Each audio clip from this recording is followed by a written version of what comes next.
አንድ አምላክ በሚሆን በአብ በወልድ በመንፈስ ቅዱስ ስም ህዳር 21 በዚች ቀን የእመቤታችን የቅድስት ድንግል ማርያም የበዓሉ መታሰቢያ ነው። በጸሎት የሚገኝ በረከቷም ከሁላችን የክርስቲያን ወገኖች ጋር ይኖር ለዘላለሙ አሜን። በዚህችም ዕለት ከሮሜ ሀገር የሆነ ተአምራትን የሚያደርግ ቅዱስ ጎርጎርዮስ አረፈ። ይህም ቅዱስ ከታናሽነቱ ጀምሮ የቤተ ክርስቲያንን ትምህርት የቀናች ሃይማኖትን ተምሮ እውነተኛ ክርስቲያን ሆነ። ከዚህም በኋላ የዚህን ዓለም ኃላፊነት የማታልፍ የመንግስት ሰማያትን ኑሮ አሰበ። ሀሳቡን ሁሉ ስለ ነፍሱ ድህነት አደረገ። የዚያችም ሀገር ኤጲስቆጶስ በኤጲስቆጶስነቱ ስራው ይረዳው ዘንድ ለመነው። እርሱ ግን አልፈቀደም፣ ከውዳሴ ከንቱ የሚሸሽ ሆኗልና። ወደ ገዳም ገብቶ ጽኑ የሆነ ተጋድሎን መጋደል ጀመረ። የዚያችም ሀገር ኤጲስቆጶስ ባረፈ ጊዜ ኤጲስቆጶስ የሚያደርጉት ፈልገው አጡ።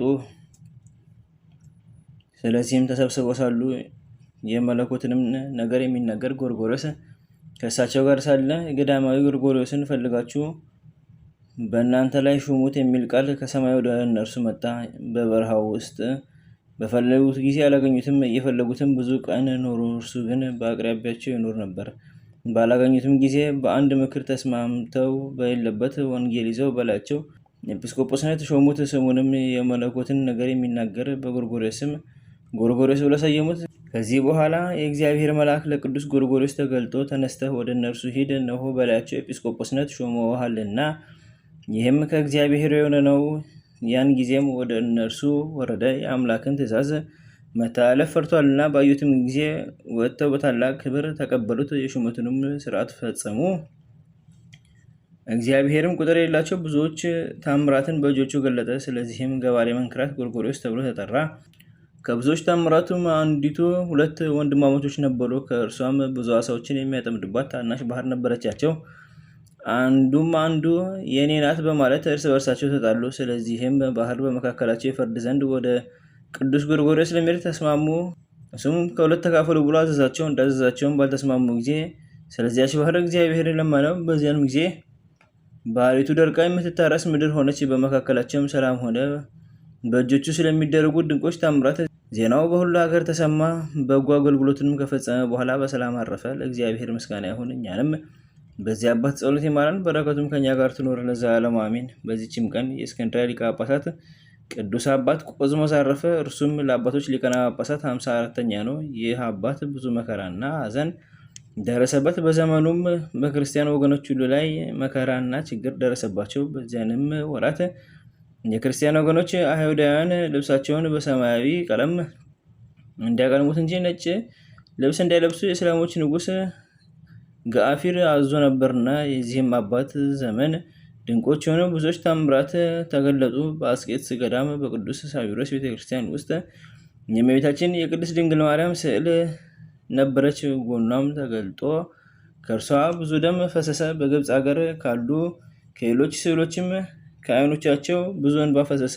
ይህም የሆነው በሊቀ ጳጳሳቱ በክርስቲያን ወገኖች ላይ ስለደረሰው መከራ እንደሆነ በመራቀቅ የሚያስተውሉ አወቁ። ከዚህም በኋላ ስለ እነዚያ የክፉ ወራቶች ፈንታ በጎ የሆኑ ወራቶችን እግዚአብሔር ሰጠው። ሁልጊዜም ምዕመናን የሚያስተምራቸውና የሚያጽናናቸው በቀናች ሃይማኖትም የሚያበረታታቸው ሆነ። በወንጌል ማርቆስ ወንበርም ላይ 7 ዓመት ከ5 ወር ከኖረ በኋላ በ575 ዓመተ ሰማዕታት ህዳር 21 ቀን አረፈ። ይንሶር በሚባል ዋሻውም ተቀበረ። ለእግዚአብሔር ምስጋና ይሁን፣ እኛንም በዚህ አባት ጸሎት ይማረን፣ በረከቱም ከኛ ጋር ትኖር ለዘላለሙ አሜን። በዚችም ዕለት የእስሙናይ ሀገር ሰማዕታት እልፊዮስ፣ ዘኪዮስ፣ ሮማኖስ፣ ዮሐንስ፣ ቶማስ፣ ፊቅጦር፣ ይስሐቅ መታሰቢያቸው ነው። በረከታቸው ከኛ ጋር ትኖር ለዘላለሙ አሜን። በዚችም ቀን ደግሞ የብርሌ ብርጭቆ ሰዶች ልጅ የሆነ ከአስዩጥ ሀገር ቅዱስ አባት ዮሐንስ አረፈ። ይህንንም ቅዱስ በወለዱት ጊዜ በበጎ ተግሳጽ አሳድገውታል። የጥርብ ስራንም አስተማሩት። ከጥቂት ዘመናት በኋላ አባቱና እናቱ አረፉ። ያን ጊዜ ወደ ቅዱስ አባ ኢስድሮስ እና ወደ አባ ባይሞን ዘንድ ሄዶ መነኮሰ። በጾምና በጸሎት በገድል ሁሉ ጊዜ ተጠምዶ ተጋደለ። ዜናውም በራቁ ገዳማት ሁሉ ተሰማ። ከዚህም በኋላ ከእግዚአብሔር የታዘዘ መልአክ ተገለጠለት። ወደ ሀገሩ ሄዶ ወገኖቹን የጽድቅን ጎዳና ይመራቸው ዘንድ አዘዘው። ቅዱስ ቁርባንንም ሳይቀበል ከባቱ የሚያወጣ ሆነ። በአንዲትም ዕለት 2 ቅዱሳን አረጋውያን አባ አብዝልና አባ ብሶይ ወደ እርሱ መጡ። ገና ወደ እርሱ ሳይቀርቡ ከሩቅ ሳሉ ስማቸውን በመጥራት ሳያውቃቸው አባቶቼ ለመምጣታችሁ ሰላምታ ይገባል ብሎ ተናገረ። እጅግም አደነቁ። አባ ሲኖዳም ከግብፅ ሀገር እየመጣ ብዙ ጊዜ ጎበኘው ነበር። የከዳተኞች ጠብ በግብፅ ሀገር ላይ በተነሳ ጊዜ ንጉሥ ቴዎዶሲዎስ የላከው የጦር መኮንን ወደ ቅዱስ ዮሐንስ መጣ። በጸሎቱም ይራዳው ዘንድ ለመነው። ቅዱስ ዮሐንስም መስቀሉን አንስቶ መኮንኑን አይዞህ አትዘን፣ አንተ ጠላቶችን ድል ታደርጋለህና አለው። እንደ ቃሉም ሆነ። ዳግመኛ በንጉሥ ቴዎዶሲዎስ ላይ ወደ ቅዱስ ዮሐንስ ላከ። እርሱም አትዘን፣ አንተ ጠላትን ታሸንፋለህ አለው። ያን ጊዜም ጠላቶቹን አሸነፈ። ከዚህም በኋላ በእነዚያ ወራት ንጉሥ ቴዎዶሲዎስ የርኩሰትን ስራ ስለሰሩ የአስዩጥ ሰዎች እንዲገድሏቸው አገራቸውንም እንዲያጠፉ አዘዘ። ንጉሱም የላከው መኮንን ሳይደርስ የእግዚአብሔር መልአክ ይህን ነገር ለአባ ዮሐንስ አሳወቀው። የሀገርም ሰዎች የንጉሱን ትእዛዝ በሰሙ ጊዜ ወደ አባ ዮሐንስ ገዳም ወጥተው ስለ መጥፋታቸው ከፊቱ አለቀሱ። አባ ዮሐንስም አትጨነቁ፣ አይዟችሁ እግዚአብሔር ያድናቸዋልና አላቸው። መኮንኑም በመጣ ጊዜ ከእርሱ በረከትን ይቀበል ዘንድ ወደ አባ ዮሐንስ ደረሰ። አባ ዮሐንስም ንጉሱ ያዘዘውን ሁሉ ነገረው። መኮንኑም ሰምቶ ደነገጠ፣ ለቅድስናውም ተገዢ ሆነ። ለመኮንኑም ርኩስ መንፈስ ያደረበት የ12 ዓመት ልጅ ነበረው። ያድንለት ዘንድ ቅዱስ ዮሐንስን ለመነው። በዚያንም ጊዜ ዘይትን ቀብቶ አዳነው። ከዚህም በኋላ የአስዩጥ ሰዎች መገደላቸውን እንዲተው ወደ ንጉሥ ይጽፍለት ዘንድ መኮንኑን አባ ዮሐንስ ለመነው። መኮንኑም ጽፎ ለአባ ዮሐንስ ሰጠው። አባ ዮሐንስም ተቀብሎ ወደ ዋሻው ገባ። ወደ ጌታችንም ጸለየ። ብርት ደመና መጣች፣ ተሸክማውም ወደ ንጉሥ አደረሰችው። ያን ጊዜም ንጉሥ ከማዕድ ላይ ነበረ። ያንንም ደብዳቤ ከወደ ላይ ጣለለት። ንጉሥም አንስቶ ባነበበው ጊዜ ከመኮንኑ የተጻፈ እንደሆነ በመካከላቸውም ባለ ምልክት ተጽፎ አገኘው። የተጻፈውም ቃል ስለ አባ ዮሐንስ ልመና ሀገሪቱን ማጥፋት እንዲተው የሚል ነበር።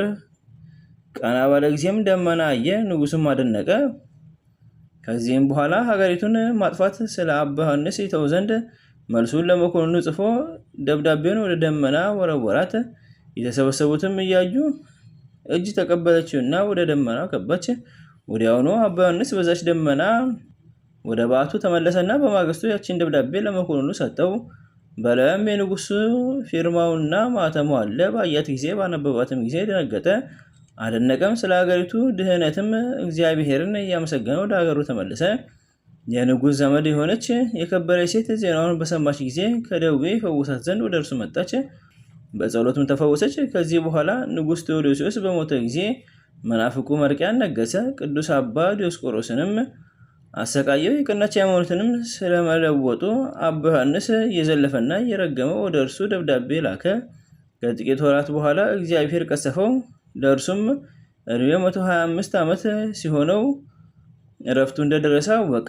እየጸለየም ግንባሩን በምድር አስነክቶ ሰገደ። ነፍሱንም በእግዚአብሔር እጅ ሰጠ። ከመቃብሩም ቁጥር የሌላቸው ድንቆች የሆኑ ብዙ ታምራት ተገለጡ። ለእግዚአብሔር ምስጋና ይሁን። እኛንም በዚህ አባት ጸሎት ይማረን፣ በረከቱም ከኛ ጋር ትኖር ለዘላለሙ አሜን። በዚህችም ዕለት ጫብሬ ከምትባል ከሀገረ ድልበት ቅድስት ዲቦራ አረፈች። ዜናዋም በገድሏ መጽሐፍ ተጽፎ ይገኛል። በጸሎታ የሚገኝ በረከቷ ከኛ ጋር ይኖር ለዘላለሙ አሜን።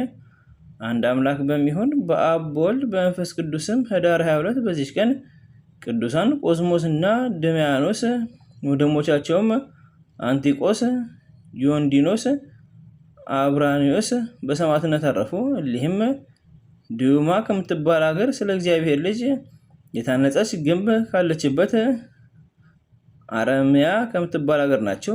ዘአቅረብኩ ማኅሌተ ዘኪርየ አእላፈ ለዘምዱከ ዘልፈ ለላ ነብብ ተወከፍ ዜኔቴ መጽሐፈን ተደሴከ እግዚኦ ጸሪቀ ሙሉ ተወከፈ እምላቡ ብላን ዘተርፈ ነቢያት ቅዱሳን ሐዋርያት ሰበኪያን ሰማዕት ወጻድቃን ደናግል አዲዮ ወመነኮሳት ሄራን ባርኩ በበዛቲ መካን እስከ ረገይ ሊቅ ወንዑስ ሕፃን ለዘጻፈው በክርታስ ወለዘጻፈው ዘደስ ወለዘአንቦ ትርጉም ሳዲስ ወለሰማ ቃሎ በዘነፈሰ በጸሎተሙ ማርያም አራቂተ ኩሉ እንባ ስውረ ይማረን። ኢየሱስ ክርስቶስ በቅዱሳኑ ጸሎት ይጠብቀን፣ በረከታቸው ከኛ ጋር ትኖር። ኦ አምላክነ በከመ ወርድከ ወአኮ በከመ አምሳለ ወወልደ ዘበሰማያት